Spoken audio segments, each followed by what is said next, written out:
What's going on, everybody? Andy Herman back here with day 2 of training camp. Quick hits, my key takeaways from today's practice at an extremely rainy Packers practice. If I learned one thing today, it's to never, ever trust the weather. There was some call for rain, but it didn't seem like it was going to be anything significant. I think at one point it said 15% chance. It downpoured for a massive chunk of practice. If you were wondering why everyone was not tweeting and you didn't see as much, is because everyone's phones were completely wet and you couldn't even scroll on them. And then I tried to go live. And of course, it is super important if you're going to go live that you actually turn the microphone on. Another thing that I learned from today's practice, but I digress. It was still a very intriguing and interesting practice. One, because they did stay outside in the rain. They could have gone inside and they never did so. Clearly, Matt thought there was an advantage to getting that experience of training and practicing out in the rain.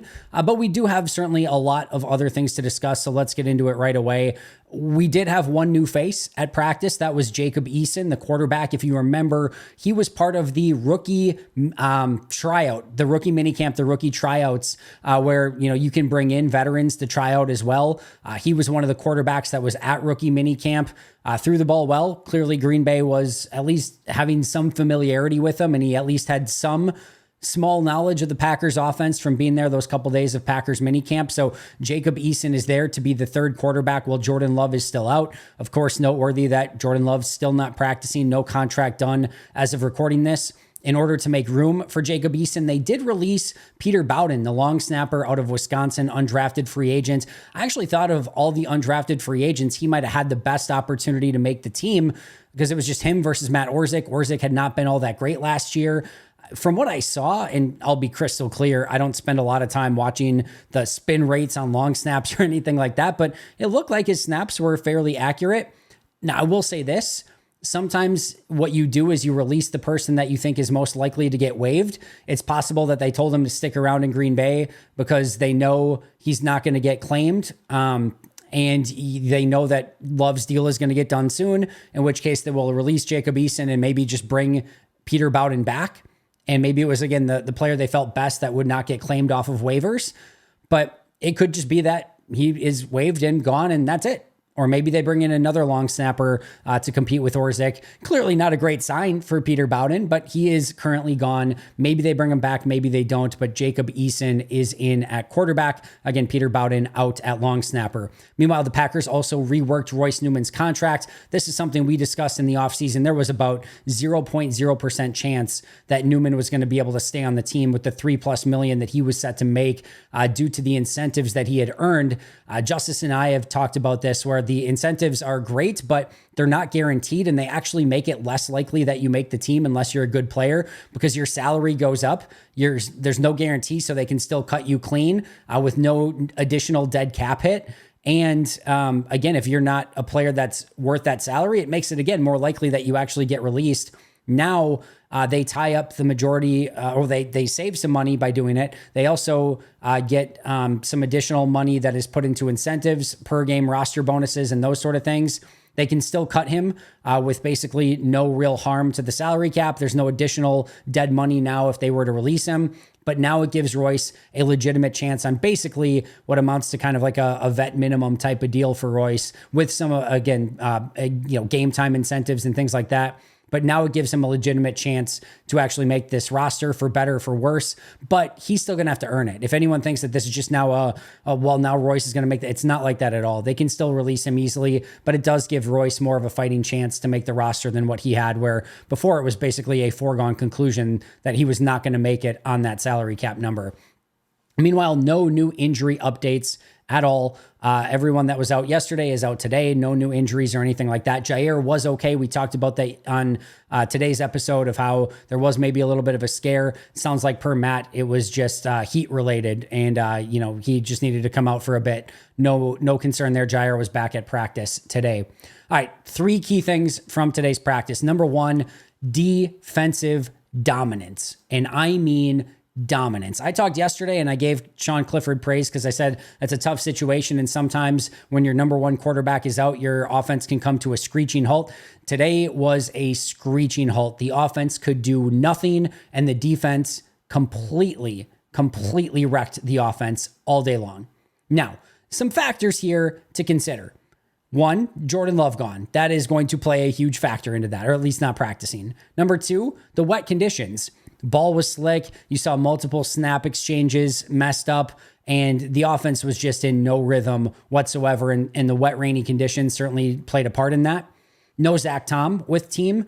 Andre Dillard we'll talk about in a second, but not having Zach Tom certainly affects that. And then no pads. No pads is definitely a little bit of an advantage for the defensive front and a little bit of a tougher time for the offensive line. When the pads come on, the offensive line should settle in a little bit more and should be a little bit better. So there's a lot of different factors that go into this. But what I really love to see was the energy from this defense, which I'll talk about in a second. But number two was a defensive coordinator that wasn't afraid to say, all right, Sean Clifford's at quarterback. It's rainy conditions. We're going to, bring guys up and we're going to make you try to throw the ball deep to beat us. It was just a situational awareness, something that I don't know has been missing for 3 years on defense. It was a much better, crisper plan of attack based on the conditions, based on the quarterback, and based on everything, where instead in the Joe Barry era, it would be awful quarterback or whatever, and it would still be like, well, we better play back, make sure we're not giving up big plays. No, in that situation, challenge that quarterback, make them beat you. You go be the aggressor. And that's what we saw out of Jeff Hafley in this practice. They were going to bring it to the offense, and they weren't going to have any mercy just because Jordan Love wasn't out there or because there was rain. They brought it. They had the intensity, and I want to start there. The energy for this defense is night and day difference. Now, unfortunately, you don't get points in season or you don't get any sort of awards for having great energy on day 2 of training camp. Doesn't work that way. You can't win anything right now, but you can see the intensity and energy that this defense is playing with, and it is noticeable. And these coaches that we talked about in the offseason, where there's a lot of energetic coaches for this defensive side of the ball, it is carrying over. It is enthusiastic. There are celebrations upon celebrations when a defensive player gets a sack. There was a Jonathan Ford sack where a coach went sprinting down the field, going crazy. There is an intensity there that is, tangible. You can feel it. You can see it. You can hear it. It is real. And I do think that that is going to carry over in some capacity. Does it mean that they're going to be an unbelievable defense, unstoppable? No, probably not. But it does feel different. It feels better. And it feels like this is a defense that is cohesive, that is together, and that is attacking and full of energy. And that's exactly what you want to see. As far as that defensive dominance, let's start with Rashawn Gary. He had at least 3 sacks. He may have had one more. He had a 3-sack performance in a series of 4 plays. Andre Dillard cannot block Rashawn Gary. And I actually want to talk about another play from Rashawn Gary in which he didn't get a sack. He had a play where he went right at Rasheed Walker, and it was so violent. One of the most violent rushes I have ever seen. And maybe it was just because I was so up close, but my goodness, just like a bowling ball of knives. I have no idea. Rasheed Walker, tip of the cap, my friend. He held in there and made it so that Rashawn, didn't wreck the play and kind of stood between him and the quarterback, or was able to get between him and the quarterback and kind of stop the pressure as best he could. I have no idea how. I mean, the energy and the intensity in which Gary just brought it on the entirety of the practice, but on that play, like I said, it was one of the more violent rushes I'd ever seen. You could almost see Rasheed being just in recovery mode immediately. That's how Rashawn played all throughout this practice. Again, 3 sacks in a 4-play period, had other plays where he was disruptive, forcing throwaways. He and Preston had a play where they forced a throwaway. And then there was another play where he had a run stop on Josh Jacobs right in the backfield.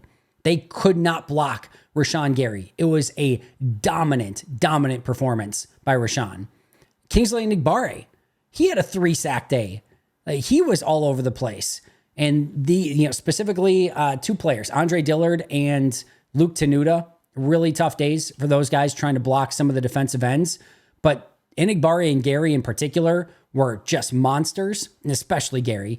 And then you also had guys like Carl Brooks, Colby Wooden, Devontae Wyatt, LVN, Preston Smith. Just everyone was getting in on the action. The offensive line could do nothing against this defensive front. And it was just Jonathan Ford, as I mentioned, had a great set, like just play after play after play of pressure. It's one thing to preach that, hey, we're going to be a team that is aggressive and getting upfield and getting to the quarterback. That sounds great, especially on, at the podium when you're talking to fans for the first time. There's not a ton of defensive coordinators who are like, yeah, we don't really want to get guys upfield and pressuring. There's always some plan of attack for that in some capacity. But what he has preached, meaning Jeff Hafley, and what we've seen on these first couple of days of practice, it's been real so far. And I'll say one more time, we're not crowning anyone. I'm not getting my hopes up here of being like, yep, clearly top 3 defense. Get no Jordan Love, no Zach Tom, no Tucker Kraft.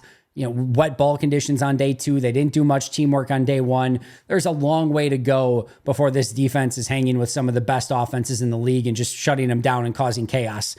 There's going to be hiccups along the way. And this defense still, I'm sure Jeff Hafley would tell you, has a long ways to go. But the things that he preached about being aggressive, about being attacking, about being energetic, we are seeing it through 2 days of practice. And I'll say it one more time, the offense couldn't do anything. There was a 6-yard completion from, I want to say, Michael Pratt to Samori Toure over the middle to end practice, and it felt like a monumental play.